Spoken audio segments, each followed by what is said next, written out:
Olá, terrorizados! Aqui é Angel Black trazendo mais histórias de terror para vocês. Antes de prosseguirmos com o vídeo de hoje, eu quero falar com você que não é inscrito, para que você considere assistir o vídeo. E se você gostar, se inscrever no canal, deixar aquele like, compartilhar esse vídeo com mais pessoas e ativar as notificações do canal para não ficar de fora sempre que eu postar algo novo aqui na plataforma. E se você não gostar, também não tem problemas. Compartilhe com os seus inimigos e se vingue deles. E bora de história? Ela está chorando em uma parada de ônibus, segurando um bebê pequeno enrolado em um pano branco. Ela tem o olho roxo e suas pernas doem. Ela tem medo porque está sozinha em uma parada de ônibus à noite. E o pior de tudo é que está com um bebê no colo. Um táxi passa perto da paragem de ônibus. A janela do táxi baixa e o taxista diz: "Olá, menina. Você está sozinha nessa parada de ônibus a essa hora da noite?" Ao que ela respondeu: "Sim, estou esperando o ônibus. Quero ir para a casa da minha mãe." "Sim." O taxista abriu a porta do táxi e disse: "Entra, eu te levo até lá." Ela disse: "Mas eu não tenho o dinheiro o suficiente para pagar um táxi." Ele sorriu e disse: "Sem problemas, eu levo você. Não se preocupe com dinheiro." Uma vez dentro do táxi, ela segurava o bebê apertado contra o peito. O taxista sabia que aquele olho roxo definitivamente teria sido o marido que teria feito. E ele sabia que ela estava procurando paz, indo para a casa da mãe. Então ele ficou calado, não fez perguntas, só se concentrou em dirigir o táxi. Mas de repente ele diz: "E o teu pai? Você o conhece?" Ela, olhando para a janela da esquerda, respondeu: "Nunca o conheci. Minha mãe disse que ele era taxista." O homem abriu um sorriso feliz, esfregou o bigode e disse: "Então, seu pai tinha a mesma profissão que eu, hein?" Ela apenas assentiu com a cabeça e pegou uma mamadeira na bolsa e começou a dar de mamar para o bebê. Ao que ela respondeu: "Sim, meu pai era taxista. Mas, segundo a minha mãe, ele veio a falecer aos 44 anos.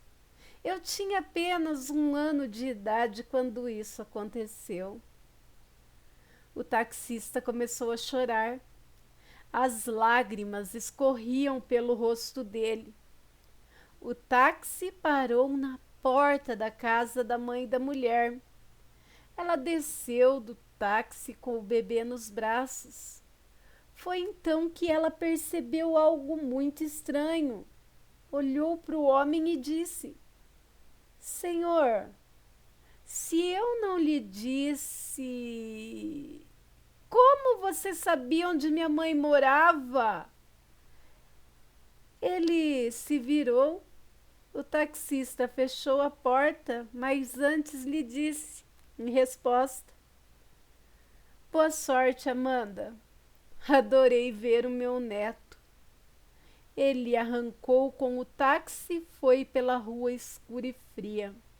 Ela se assustou, depois sorriu e, com lágrimas nos olhos, falou: "Também foi bom ver você. Foi bom conhecer você, pai. Obrigado. Por Daniel Marinho. Gente, que história linda!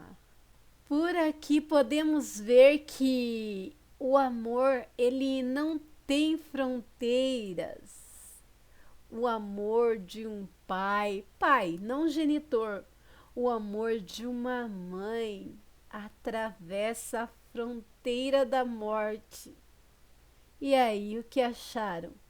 Deixem aí suas opiniões nos comentários. A última vez que Thaís viu seu filho, ele tinha um arranhão no joelho, um sorvete derretendo entre os dedos. Tinha acabado de lhe comprar de um vendedor ambulante no Parque dos Veados. Ela o observava de um banco com aquela tranquilidade que só as mães podem fingir quando os filhos estão por perto. Ela o via brincar com outras crianças, correr, tropeçar, rir. Era sábado. E o céu tinha aquele azul tão limpo, mas tão limpo, que às vezes até parece um aviso. Eram 3h17 da tarde quando o mundo lhe quebrou. Onde está Eric? Perguntou a outro menino que brincava com ele minutos antes. Ele disse que ia ao banheiro. Respondeu sem olhar para o carrinho com que brincava. Mas Thaís já sabia que isso não era verdade.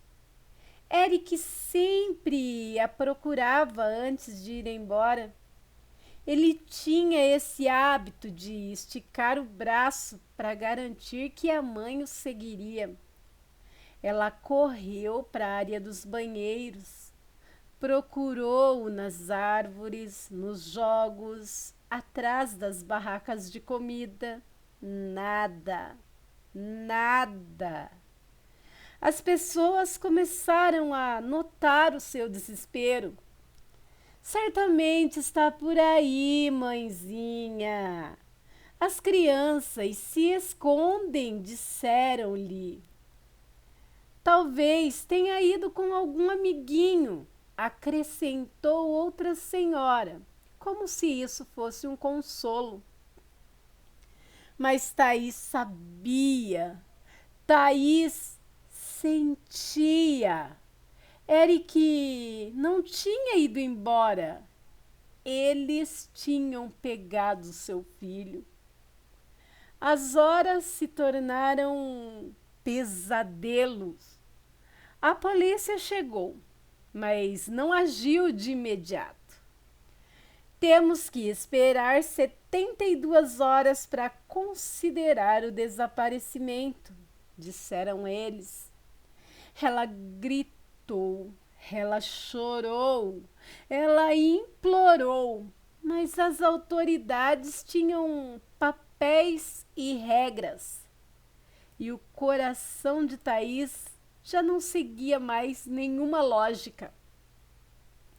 Às 2h, ela ainda andava pelo parque gritando o nome de seu filho. Eric! Eric! Eric! Sua voz estava quebrantada, até se tornar um sussurro que se entrecortava entre as árvores. Eric! Eric! Eric! A denúncia foi feita. As patrulhas começaram a andar. Já era tarde demais. O parque foi verificado com lanternas, cães, drones. Nada de Eric. Nada. Dias depois, uma câmera de segurança mostrou o que Thaís temia. Aliás, o que ela mais temia. Um carro branco, janelas polarizadas, um homem de boné preto e uma criança. O braço pequeno do Eric estava agitando, mal, como se ele não entendesse o que estava acontecendo. Ninguém fez nada. Ninguém o impediu. Já se passou um ano. Um ano de entrevista, notícias, dormir nas ruas, aparecer com outras mães em marcha. Thaís tornou-se um rosto desconfortável para os funcionários públicos. Ela grita com eles em frente a seus escritórios. Dormia do lado de fora do Ministério Público. Usava sempre um caderno desgastado, onde escrevia cartas para o filho. Hoje te procurei de novo. Ainda estou esperando por você.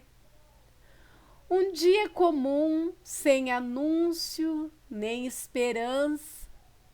Um operacional numa propriedade abandonada em Hidalgo mudou tudo. Encontraram várias crianças, corpos magros, olhares quebrados, cicatrizes profundas que não eram apenas físicas. E lá estava ele, Eric, sentado num canto, o mesmo rosto, os mesmos olhos, só que mais tristes. Ele não gritou, não correu, só olhou para cima quando ouviu a voz da mãe. Sou eu, meu amor, estou aqui por ti. Thaís o abraçou como se seus braços pudessem apagar todo o horror. Carregou-o nos braços, como quando ele era um bebê. Ela chorou tão alto, que todos os outros que olhavam ficaram de peito partido. Eric não falava. Ele demorou semanas para olhar de frente, mas ele estava vivo. Os culpados não caíram. Não houve sentenças exemplares. O sistema, como sempre, né, desmoronou. Mas Thaís não parou. Ela continuou levantando a voz, não só por causa do filho, mas por aqueles que não voltaram, porque ela entendeu algo que ninguém lhe disse. As crianças não se perderam sozinhas. As crianças foram roubadas. E o silêncio também era cúmplice desse roubo. Por Thaís Smith, todos os direitos reservados, aterrorizados. É uma história muito impactante, não é? Quantas Thaíses tem nesse mundo, mas nem todas encontram os seus filhos. Essa encontrou ele cheio de cicatrizes, tanto físicas quanto emocionais. E muitas mães que não encontram nem mesmo os corpos de seus filhos para poderem velar, não é? É uma história comum, infelizmente, uma história real. Uma história de terror real que se faz presente todos os dias no jornal. Vemos alguma história de uma Thaís nas caixas de leite, fotos de crianças desaparecidas. É triste, não? Uma realidade muito triste. E o que vocês acham, meus aterrorizados? Deixem aí suas opiniões nos comentários, pois ela é muito importante para mim. E vamos para a próxima de hoje? Pedi para o meu avô para escrever os seus relatos, os que ele me contava, já que eu tive algumas presenças, experiências, mas nunca do mesmo nível que ele. Morador de Alto Paraíso. Me chamo Antônio Joaquim, morador velho aqui de Alto, por quase 70 anos nas costas. E o que aconteceu foi coisa do demo, coisa que nem o padre quis escutar direito. Eu estava dormindo quando Zé do Mato começou a chorar baixinho debaixo do fogão. Ele nunca fez isso. Só fez quando a onça quase entrou no galinheiro. Mas dessa vez era diferente. Ele tremia igual vara verde. Fui lá fora com a lanterna fraca e a espingarda. Espingarda essa que era do meu pai e que já tinha sido do pai dele. E vi pegadas no chão. Parecia de gente, mas conforme eu a seguia, meio que virava pata de bicho, garra funda, igual gadanha. Pensei na hora que se tratava do amaldiçoado que volta na quaresma. Meu avô já tinha falado desses cabra que não respeita a Semana Santa e vira bicho maldito. Bicho esse que come bicho e come gente também se deixar. 2 dias depois perdi um bezerrinho novinho. Só tinha os ossos e o sangue do pobre espalhado no chão. Mas não comeu ele todo, só matou e foi embora. Aquilo não era fome, era a raiva. Bicho com raiva de estar vivo. Quando foi em uma outra noite, escutei algo arranhando na parede da cozinha e um fungado que parecia até gente gripada, mas com um pulmão de burro. Fui espiar pela janela. Fui com medo, mas fui. E vi o bicho. Era grande, peludo, dentes que nem faca. Os olhos amarelos, igual brasa de fogueira parada. Mandei a véia e os netos tudo pra casa da cunhada, lá em Umuarama. E fiquei em casa, só eu, o Zé do Mato e Deus. Preparei uma armadilha que pega até anta. Esperei sentado na cadeira de corda. Na madrugada ele veio. Primeiro, o cheiro de carniça. Depois, os arranhados. Depois, o grito do Zé do Mato, que se enfiou dentro do armário. A armadilha estalou e o bicho urrou de um jeito que o meu sangue gelou na espinha. Saí na varanda e vi aquilo mancando. Tentei atirar, mas a espingarda travou. Bati com o cano mesmo. Ele virou e me olhou nos olhos. Eu vi tristeza ali, bem no fundo dos olhos dele. Era como se ele pedisse ajuda e, ao mesmo tempo, quisesse me arrancar o pescoço.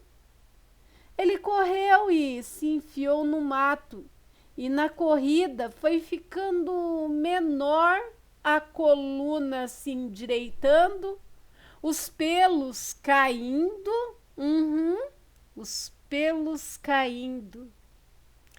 E parecia gente voltando ao normal. E eu fiquei ali parado, com o zóio arregalado e a alma meio que fora do corpo. Mas desde aquele dia não perdemos mais nenhum bicho. Mas toda sexta-feira de quaresma o vento para e a noite fica pesada. E o Zé do Mato não sai debaixo da cama. Essa aparição, ele me falou, o meu avô, que aconteceu no ano de 2006. E de lá para cá, ele mudou para a cidade, em Várzea, interior. E aí não chegou a presenciar mais nada. Eu é que agradeço por nunca ter trombado com esse bicho de frente. Esse relato foi enviado anonimamente ao grupo Casos de Lobisomem, grupo do nosso amigo César, que além desse grupo no Face tem um canal aqui na plataforma que se chama Canal Fronteiras. Eu indico e recomendo, pois é muito bom. E aí, aterrorizados, o que acharam desse relato? Triste, né? Ele viu a tristeza nos olhos do bicho, com a vontade de esganá-lo, digamos assim, arrancar a cabeça dele do corpo. Ou seja, o bicho estava em conflito, o bicho estava sofrendo, não é? E mais, acho que o bicho era alguém conhecido, pois parece tê-lo reconhecido. Bem, essa é a minha opinião. Vocês deixem a opinião de vocês aí na área destinada aos comentários. Eu ficarei muito agradecida. E se você tiver um relato parecido ou não, um conto, uma experiência com o sobrenatural, compartilhe conosco. Envie lá para o e-mail do canal que está na descrição do vídeo e eu ficarei muito honrada em narrar aqui no canal. E você aí, que ficou até o final do vídeo, ainda não é inscrito, se inscreve aí, vai. Vem para minha alcateia, você também vem. Vou gostar muito de ter você por aqui. E peço a todos vocês aterrorizados que não saiam desse vídeo sem deixar um like, sem compartilhar o vídeo, sem ativar as notificações do canal, pois isso ajuda e muito. E o mais importante, voltem sempre e eu estarei aqui do lado de cá, esperando por vocês com histórias de arrepiar. Bem, meus amigos, por hoje é só. Obrigado pela presença, pela permanência e pela paciência. Fiquem com Deus e até a próxima!